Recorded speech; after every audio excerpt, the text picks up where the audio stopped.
from ABC News. This week with Sam Donaldson and Cokie Roberts. An election in turmoil, a presidency in the balance, a nation waits. Who will emerge the winner in the historic Florida recount?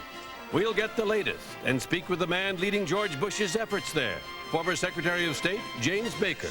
And we'll hear from Al Gore's advisor, former Secretary of State Warren Christopher. Plus, once someone does win, how will he get anything done? And how long can this standoff last?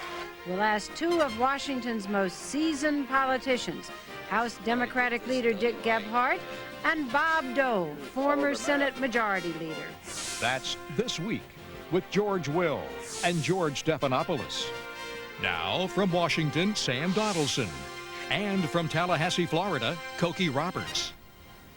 Welcome to our program. Here in Florida, the presidential contest gets tighter by the hour.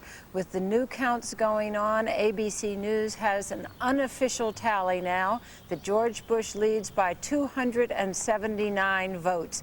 That's unofficial, but it's very close.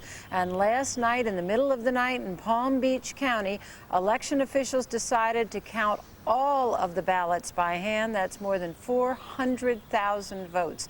ABC's Jackie Judd is in Palm Beach. She joins us now. Jackie? Good morning, Cokie. The canvassing commissioners did spend all day, all night recounting by hand 1% of the vote, with particular attention, of course, to those ballots that had been cast, but the machine had counted as no vote. When all was said and done, Gore gained 33 votes, Bush gained 14. That was a net gain for Gore of 19 votes. So one of the canvassing commissioners came out to cameras and said, look, if Gore gained 19 votes from 1% of those being recounted, it is conceivable that he could gain 1,900 if everything was recounted. And so she then called for a county-wide hand count of all the ballots. I believe the people of Palm Beach County have entrusted us with the power to voice their right to participate in their government. And given the totality of the circumstances here, I move that this board conduct a manual recount of all the ballots for the presidential election for the year 2000. Quite honestly, this is a situation that I think is new to everyone.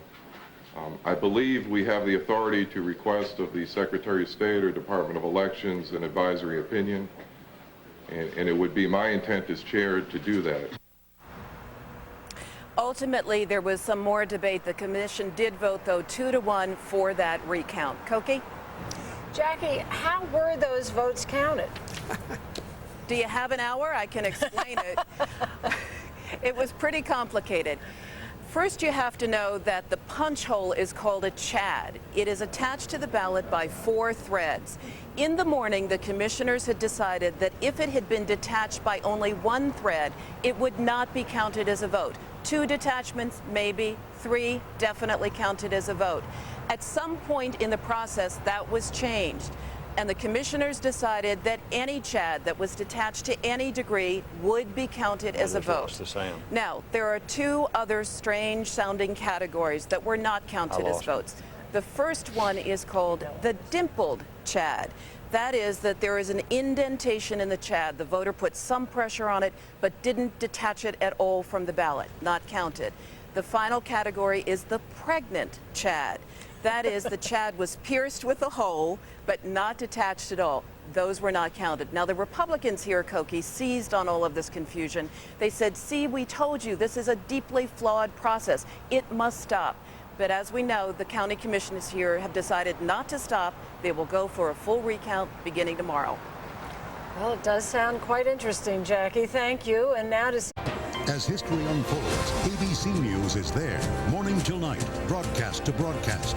As a nation waits, count on ABC News. And tomorrow, for the first news on the dramatic presidential stalemate, watch Good Morning America.